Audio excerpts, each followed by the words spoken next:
اگر ہم اس دعا کو پڑھیں تو تقدیر میں لکھی ہوئی بیماری پریشانی کو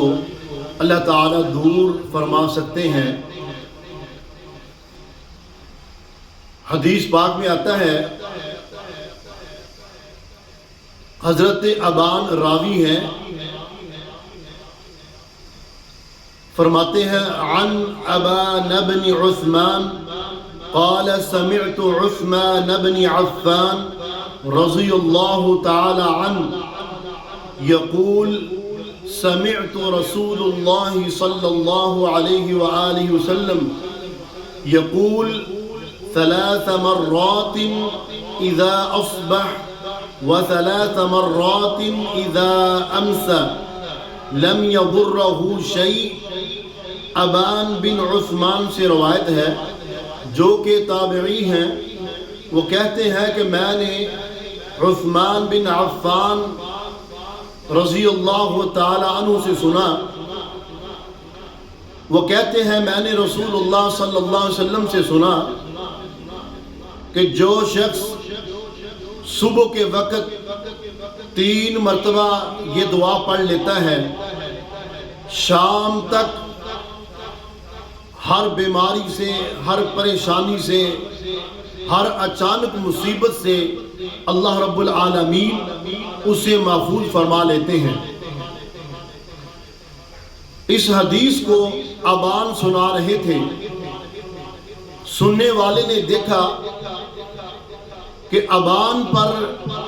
فالج کا حملہ نظر آ رہا ہے، اور سننے والا تعجب سے دیکھنے لگا۔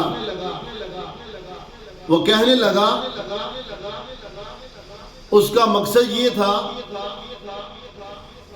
کہ اگر آپ نے یہ دعا پڑھی ہے،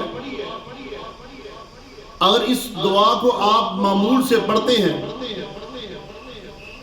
پھر آپ پر فالج کا حملہ کیسے ہوا؟ تو ابان فرماتے ہیں کہ مجھ پر تعجب نہ کر، یہ اللہ کے رسول صلی اللہ علیہ وسلم کی حدیث ہے، اور جس دن مجھ پر فالج کا حملہ ہوا اس دن میں غصے کی حالت میں تھا اور یہ دعا پڑھنا بھول گیا۔ یعنی ان لوگوں کا یہ یقین تھا کہ اگر اس دعا کو پڑھ لیا جائے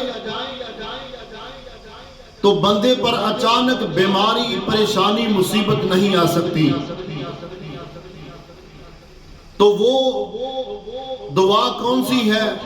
اللہ کے رسول صلی اللہ علیہ وآلہ وسلم نے فرمایا کہ جو بندہ صبح کے وقت یہ دعا پڑھتا ہے، بسم اللہ الذی لا یضر مع اسمہ شیء فی الارض ولا فی السماء وهو السمیع العلیم، اللہ کے نام کے ساتھ شروع کرتا ہوں جس کے نام کے ساتھ کوئی چیز زمین میں، نہ کوئی چیز آسمان کی نقصان پہنچا سکتی، اور وہ خوب سننے والا اور سب کچھ جاننے والا ہے۔ اللہ رب العالمین سے دعا ہے کہ اللہ صبح و شام یہ ہمیں دعا پڑھنے کی توفیق عطا فرمائے۔